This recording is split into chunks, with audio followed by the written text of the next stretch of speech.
Hello, Trinity family. This is Pastor Doer, and this is your Theology in 3. Today, I'd like to talk to you about pottery. Pottery is something that's very important to archaeologists, so much so that a couple weeks ago, I went down to New Mexico for one of my classes, and they taught me how to read and how to draw pottery.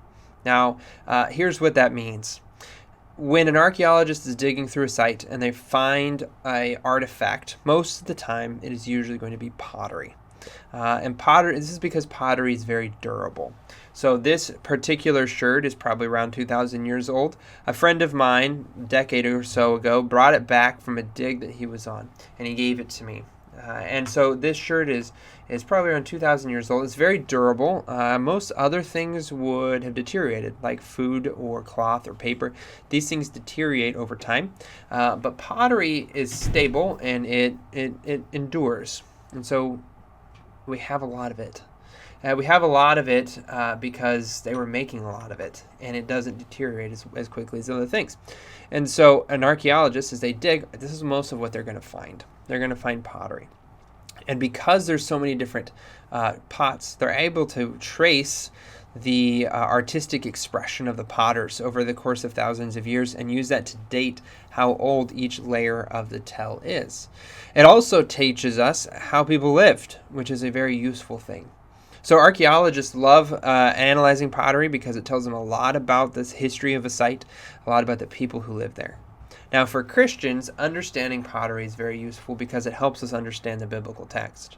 Because pottery was so widespread and so useful in the ancient world, people began to use it as metaphors in their biblical texts. So, in 1 Corinthians chapter 4, Paul writes, "But we have this treasure in jars of clay, to show that the surpassing power of God belongs to God and not to us."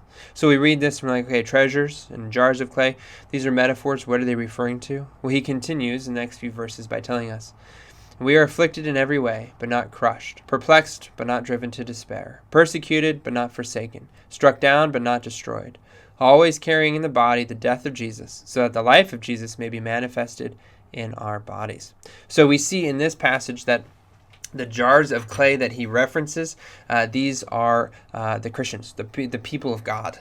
We're ordinary. There's nothing special about me. I'm just an ordinary person. And just like a pot is an ordinary object. But inside of it is a treasure. And that treasure that you and I carry around with us is the death and the resurrection of Jesus. That we have eternal life because of Jesus.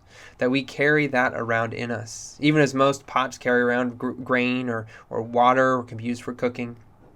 These pots, you and I, are the vessels for the treasure of God, the death and resurrection of Jesus, that we get to share that with other people. That's a truly tremendous gift.